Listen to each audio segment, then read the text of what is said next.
Welcome to this conversation with Steve Hamm. It was really great to get to know him, hear about his fascinating life, and talk about the joys of performing and acting. Everybody that Eileen connects me with sure has stories to tell and passions, and just like really, I notice everybody that I connect with has such big hearts that just really wants to see the world be a better place. Well, yeah, that's true. I can definitely relate to that. I think sometimes that my kind-heartedness can be a fault at times as well. Um, Not saying I'm naive, but it's just that some things I've seen, I have a different outlook, I guess, on the world and people and stuff. So um, with that aspect of it, it just puts me in a different mindset of everything. So. So you've had quite a lot of experiences in your life that would lead you to either becoming an open-hearted person or a really closed person, huh? It's interesting to be here. Like, what is the condensed version of your story? Condensed version. Well, basically, after I graduated high school, I joined the military. I think at that time in my life was probably the best choice for me. I think if I had went into college, I probably would have made it past the first year more than likely. Maybe, maybe not, but I don't think college was for me at the time. So did the military thing. Started off as a helicopter mechanic, and then applied for and got accepted into flight training school. So got to learn to fly helicopters and did that until I retired. And then luckily for me, I was able to get a job as a EMS helicopter pilot right after retirement. So still flying and being able to help people in their critical time of need as well. So it's a win-win for everybody. But yeah, flying is one of my passions. So at least I can keep doing it and help others. So like we talked about earlier, the whole kind-hearted thing, it's able to tap into that and make me feel better about my job. So emergency transport then. Yes, yeah. Ooh. Life flight. I bet you've seen some stuff. Yeah, I have. And actually it was the base that I fly at, we're kind of unique because a lot of other bases are either, with like a nurse medic or nurse, and we fly with a nurse and a hospital resident basically. So they're in their third year about to graduate, and their specialty is normally in critical care, emergency, services at that point. So they get to fly along with us and and handle a lot of stuff. And one of the docs that we work with, he's a military guy. He's a great guy, and he had to perform a medical procedure in the aircraft before we even took off. That was basically a life-saving measure. So seeing him do all that right in front of me, it was, it's not like watching a TV drama, these medical shows. I mean, you saw it for real. And I was just amazed that, his quick thinking, and his training kicked in, and the nurse was great too, helping him out and stuff. And I mean, ultimately they save the patient's life. So that's all that really matters. But just seeing, his proficiency, his training and his education and everything else, it all just kind of came together. He was able to see what was going on, and they're equipped with the knowledge and training to handle those kind of situations. But those kind of situations are really few and far between. But when they do come up, it's just really interesting to watch them work. Yeah. I barely missed needing to be transported by helicopter from Scotland, the island I'm on, to the mainland because of how early my twins were born. Like if they had been born days earlier, we would have had to have been taken to the other hospital. Yeah. But while we were there, we saw a tiny baby get put into it was like a glass hearse almost, or Yeah. and whatever, like with so many tubes and things that they put the baby in and carried it to be put into the helicopter. Yeah. Yeah, we do some of those. It's called the neonate transport, basically, and there's specialized nurses for that job. And it's a unique flight because you just have to take some other things into consideration. So they can be very lengthy flights too, because once you get the crew to the hospital, it takes a while for them to assess the situation, and do what they got to do. So those aren't quick, pick them up and get them out of there fast. That's going to be a 4 or 5 hour transport normally. So so in between these things, the the military service and helicopter pilot, you also managed to fit in a modeling and acting career as well. Yeah, that's the juggling and organization part right there. Yeah, the acting came about basically, which I'm not really sure how it came about, to be honest with you. I get asked this a lot, and I really don't have a definite answer. So, but basically, just before I retired, I just had a idea come up in my head one day. I'm like, hey, acting sounds kind of cool. I actually was in a high school play back in the day, and not that I only did it just to get like the extra credit, basically, so that I could pass with all my credits that I needed. But it was the play was called Anything Goes, which whoever knows about plays might be familiar with that one. And it was actually kind of fun. It was seeing, because they had everyone that was in the class go through the audition process. I had no intention of being one of the main characters with the line, so I was just an extra. Wherever they told me to go, I went. But you see how everything went from auditions to rehearsals to we actually did the performance I think a couple of times at the end as well. But just seeing how it all worked out was pretty incredible. And then I was like, okay, I'm done. And then here I am almost about to retire, and I get this idea. I'm like, that's okay. So I found a weekend acting workshop. I was in Tennessee at the time, so in Nashville, and I attended the workshop, and we did cold reads. I'm not sure you're familiar with what that is, but for those that aren't, basically you're given a script and you have to act it out without having ever seen it before. So you just kind of read the lines and just kind of act out the way that you feel. But luckily these were scenes from movies that we've all seen, so many times. So it was just kind of cool to play that character that you like, oh wow, yeah, that was a great movie, I get to play this guy now. So I think that's when the acting bug hit me, because it was liberating, it was exhilarating. You're with people that were like-minded, and they want to do the same thing. They want to act, they want, it's their passion, they want to bring a scene to life, a character to life, and there's no you become very vulnerable, and there's no one there to take advantage of it. They want to see you're vulnerable. So it's great to be with people like that. And so I was like, man, I got to pursue this farther. But of course I was about to retire, so I had to make sure that I found work and a place to live, because when you start acting, you don't get paid squat. So I moved, got established, found an agency that was doing a casting, or a general casting call just for representation. So I went to that and did an interview, and I think based on my background and my personality, they liked what they saw, so they offered me representation, and pretty much the rest is history. So wow. I don't know about the ins and outs of the acting world, the movie TV acting world, but I know about acting. I was an actor for 12 years with a Christian theater company called Covenant Players. And I traveled on 3 different continents and 26 different countries, and performed in 3 languages. Well, yeah, English doesn't count because it's my mother tongue. So I performed 4 languages. 3 of them were not my mother tongue: German, French, and Swedish. Wow. So I love acting, that feeling that of you put your thoughts back, and you put other thoughts forward, and you react in the moment, and it's how real it's getting paid to play pretend. I mean, we weren't paid because we were volunteers, but the thought of being paid sounds nice. Right. Oh yeah, that's absolutely right. Yeah. And I think that's for some people, if you go into Google acting careers and whatever else, and listen to celebrity interviews and stuff, they can tell if you're in it for the money, you're in it for the wrong reason. I mean, yeah, everybody wants to make those millions of dollars, and be an A-lister and a household name and stuff. But that's like the top 1% of actors in the country, and everyone else is just struggling to get by. So it's kind of like right place, right time, who and all that other kind of stuff. So what are some roles that you've really enjoyed?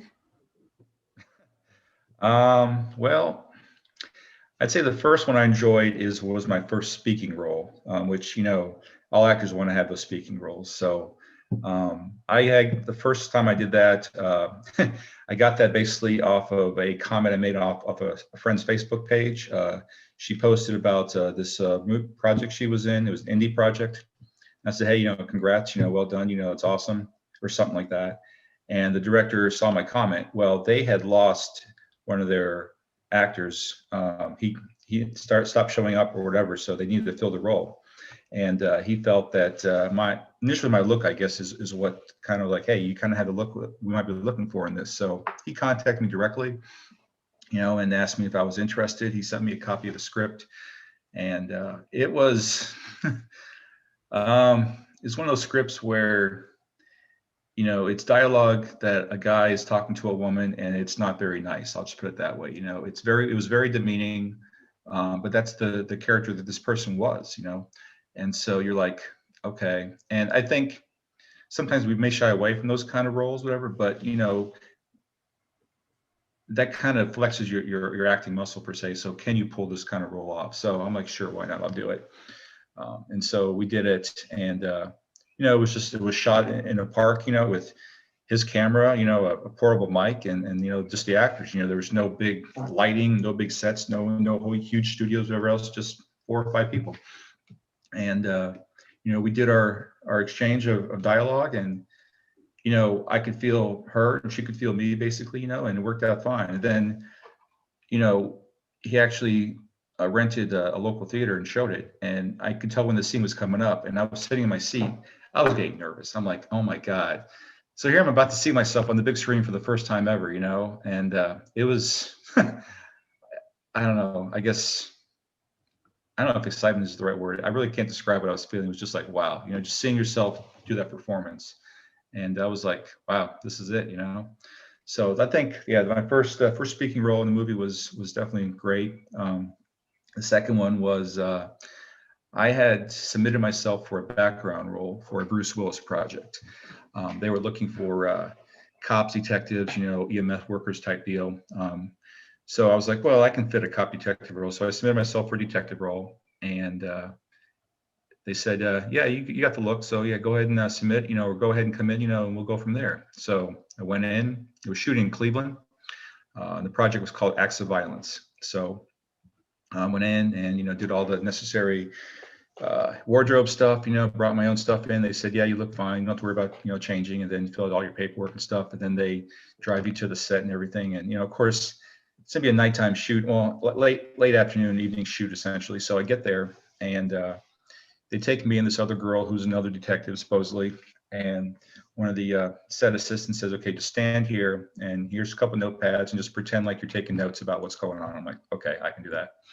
So we do that, and then a couple minutes later, she grabs us and says, hey, come with me.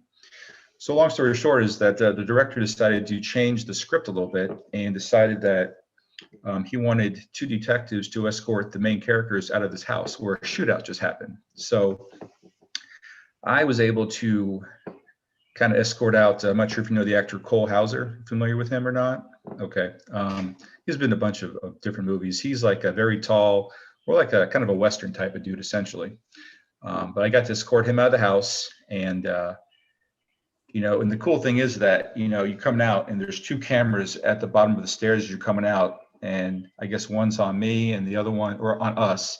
The other one is supposedly where Bruce Willis was supposed to be. So he was just walking down the stairs, gets to the bottom of the stairs, gives the camera a nod, and walks off. It's kind of like toward the end of the movie, basically.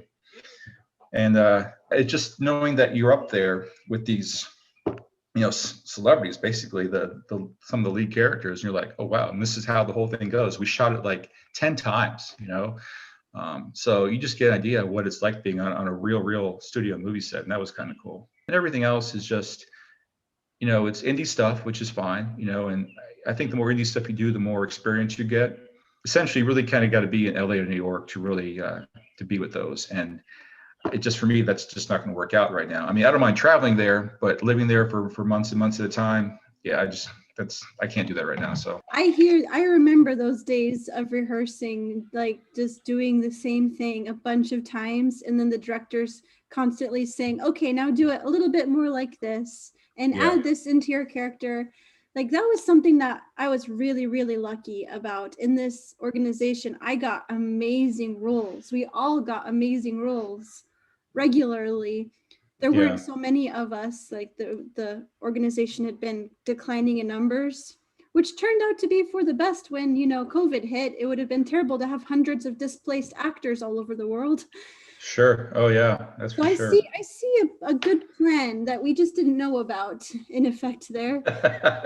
Right? But I miss it. I miss those days of performing. It's such a fun thing. Like when you mentioned about performing against this woman and you felt each other. Like it was your character responding to her character, responding to yours, and it's just this moment of connection and tension, that beautiful tension. Like, Yeah. I love to play the bad guy. There's this one where there was the devil and an angel and a person, and they're fighting over his soul and stuff. But I loved to play the devil because I was like completely not mean. I was like, time?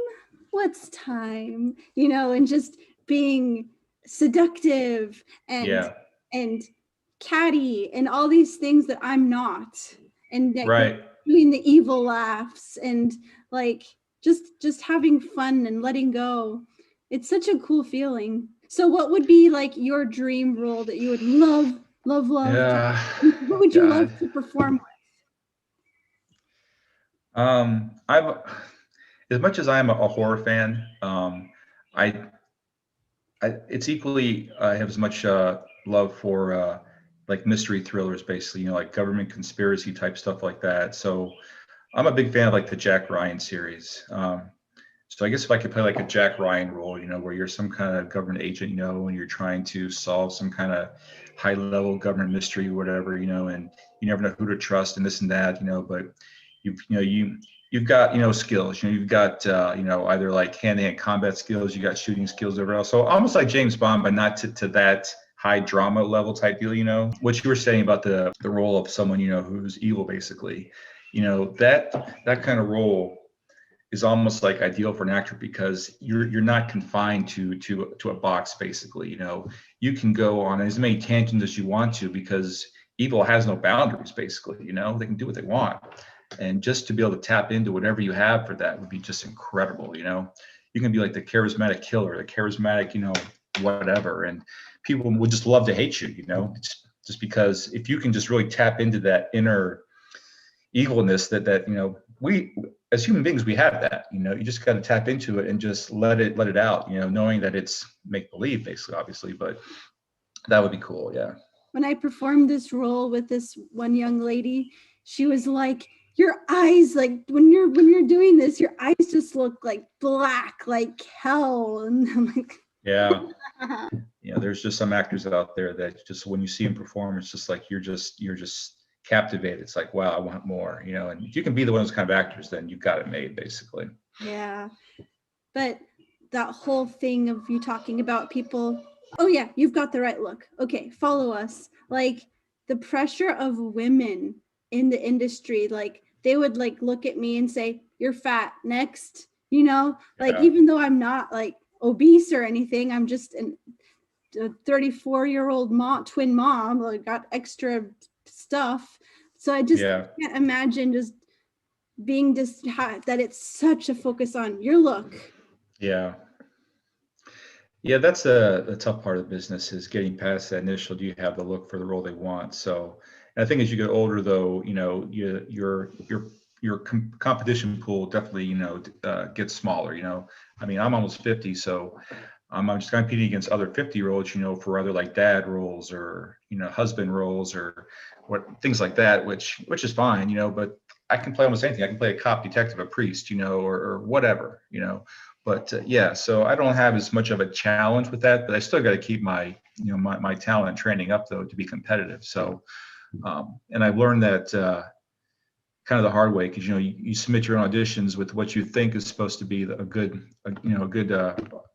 recording, a good audition, and you don't hear back, and you're like, okay, what am I doing wrong? And then, I go in and hire a coach, and she basically says, no, that was not going to work. And then she just totally revamps everything and says, okay, this is what, would be better. And she's been doing it for years. So, and I used her on my last audition for this detective role, actually, a private investigator role. And I got booked for it. So, Yeah, so it's it's a win-win. It's like when you get that email saying, congrats, you like to offer you the role of blah blah blah. You're like, yes, and you know that she helped you. That 1 hour of coaching. And as long as you were prepared for it, it's money. It really is. It's worth every penny of it. This whole act thing it's a marathon. And you got to pace yourself, and you got to take the ups and downs, the lumps with everything else, and no job is ever guaranteed, and no series or whatever you're in is guaranteed to stay. So you're always wondering what your next job is going to be, because are you going to last a season, 3 seasons, 10 seasons if you're lucky? Great, but who knows? So, but I think that's kind of also the allure of the business, is like, um, how good can you be, to stay in the business, and if you really love it, you're going to stay in it no matter what. And I think when you build enough of a network, enough friends, and enough of a reputation, for either your performance or kind of person you are, then I think the rest of everything will fall into place. Yeah. Oh, it's so many things like that. People expect fast. They see the 1% and they think that's going to be me. And it's the exact same thing. Like, I'm a YouTuber, and so many people like, I have uploaded 4 videos in 3 months. Why don't I have 1,000 subscribers yet? Like, yeah. But some of these people that have these like thousands or millions of followers on YouTube, it's just like it depends on who you are and what who your audience is. So I'm not going to watch some kid opening up gifts out of a box every day and be part of his 1 million crowd. That's not going to happen for me. I'm going to watch other things that interest me. And for me as a pilot, I subscribe to some of these pilot channels that are out there, because that's what interests me. And these guys have millions of viewers there too, but that's what I like. So for me to try, I mean, I have my own YouTube channel as well, but I haven't posted in a while. And of course mine would be probably for actors and stuff or whatever. But I don't think I have the time in my day to add YouTube videos to my repertoire, basically. I mean, I have enough else going on. So what is your current project, their thing that you're promoting? well, like I said, I booked this private investigator role. It's for a series called LA Crime Story. It's produced or being made by EL Studios. So basically, it's a Hollywood socialite whose son committed suicide. However, some people don't think it was suicide. So I'm an investigator that's investigating the event and seeing what comes out of it. So it's probably going to start shooting, I'm hoping, next month sometime. We'll see. But after just reading about it and seeing some of the script, it's like, oh wow, this just sounds really cool. Then I heard some of the music they're going to be playing with it too, and you can tell it's like an LA type of movie type deal, even though we're not filming a lot of it in LA, but not that I know of anyway. Of course, that could change. But yeah, it's cool. So that's my latest big thing. Other than that, there was something last year that I got booked on without even having to audition, which is cool. It's called The World Mission. So a friend of mine on Facebook actually messaged me and said, hey, would you be interested in this project? I'm like, well, what is it? She told me. I'm like, okay. She goes, well, the role I'm thinking about for you is the role of the Director of Central Intelligence. I'm like, oh. And so she told me about the role, and I was like, sure, prior military, and government agent. Yeah, I can fill that. So she offered it, and I said, sure. So that one will be filming internationally, actually. That's over in like Vietnam and stuff. So that's gonna be sometime next year that she's talking about. So we'll see how it goes with COVID and stuff like that. But that's going to be an interesting one. I'm not, spend probably a week and a half or something over there in Asia just to film this. So, wow, that's going to be intense. How exciting is that? Yeah, that's my first time leaving the country for a project. So, but yeah, other than that, actually got asked to audition for a detective role here recently as well for a project in Florida.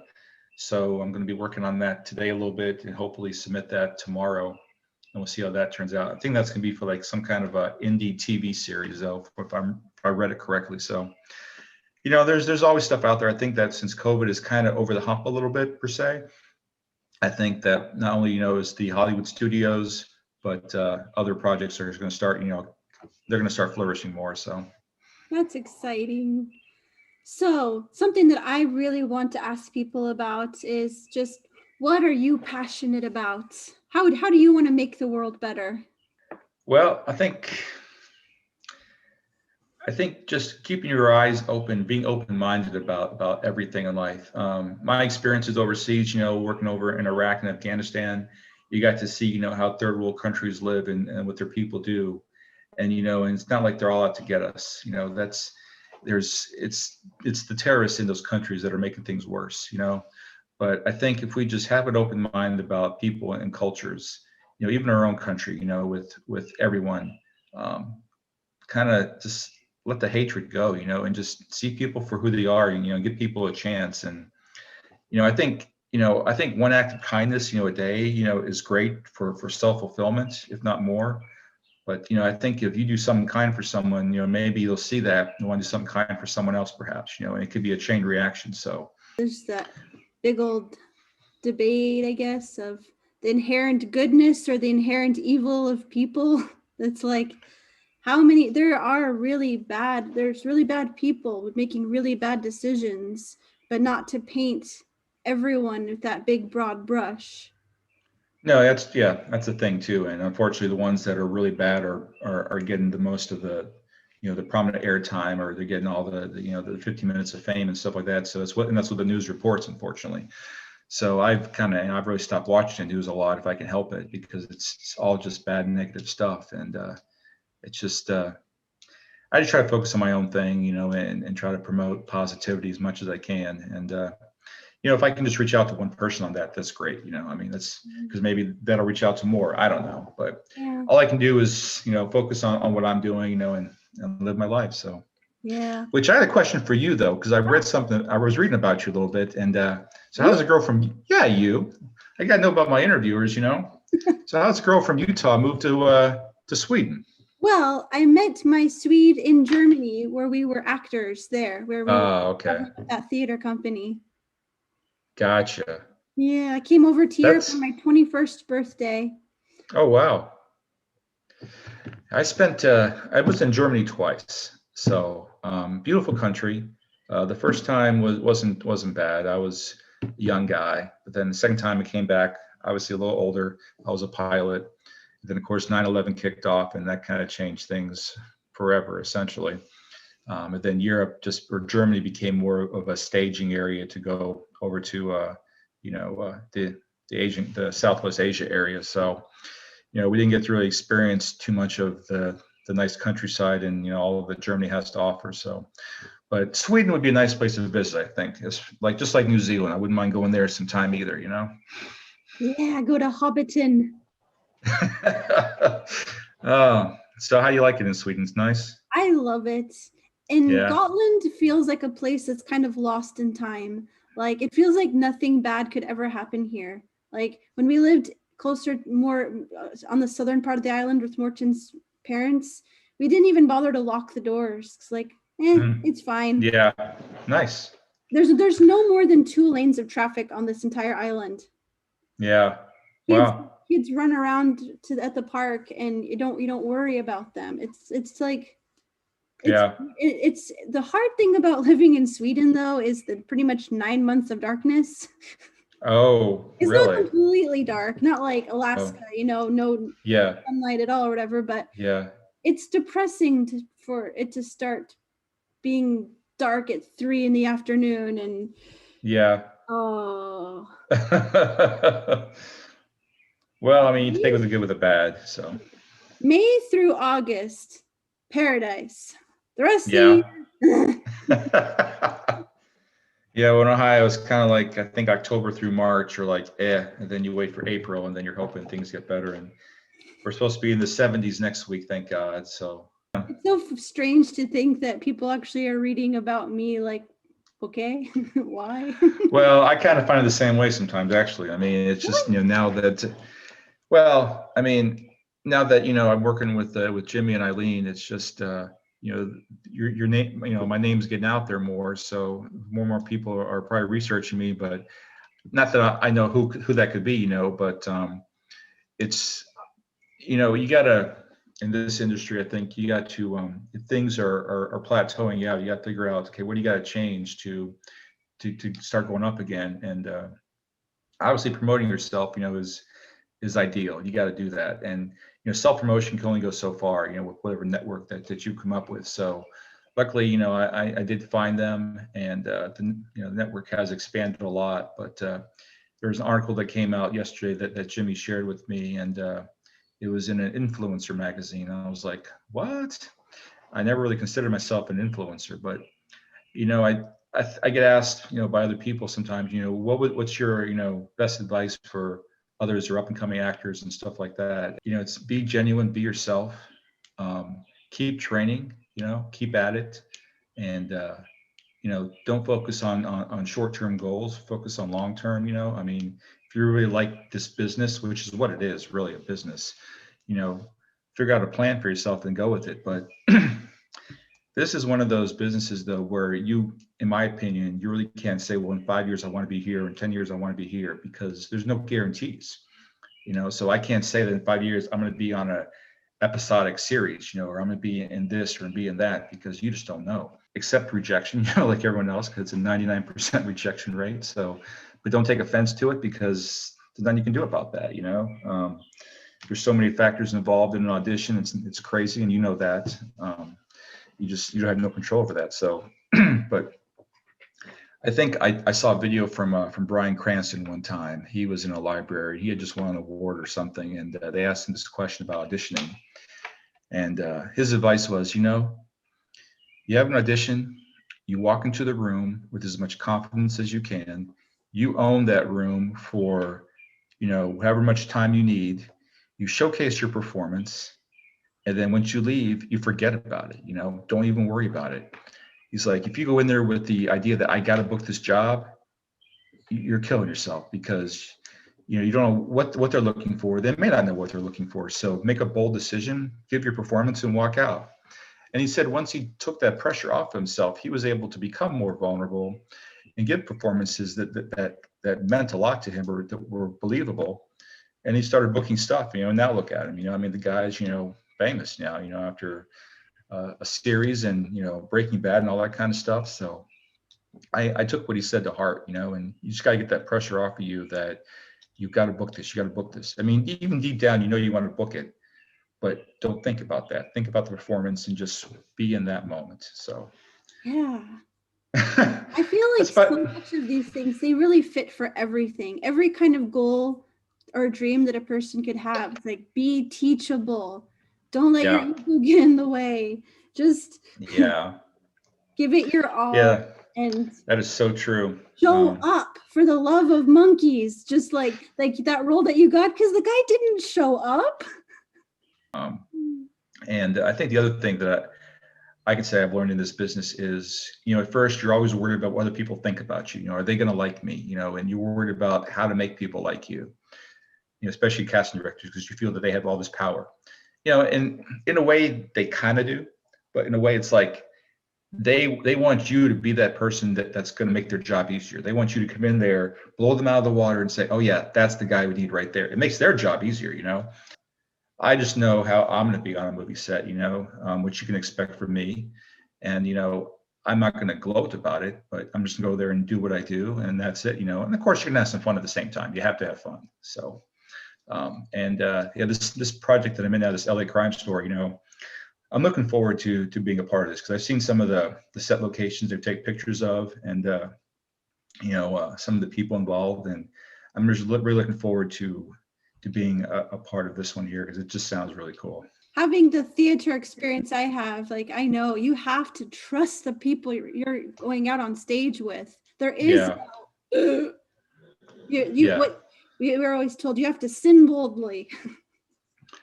Yeah, definitely theater is definitely different than film, for sure. I wouldn't mind being in a theater play. That'd be cool, but I just don't have the time to do, like a week-long, play basically every single night. That just wouldn't work for me. So, but yeah, for your theater people, I do kudos to what you have to do, every single time you go out there, you got to be spot on, know your lines regardless. There's no cut. Let's, take two, none of that. Yeah.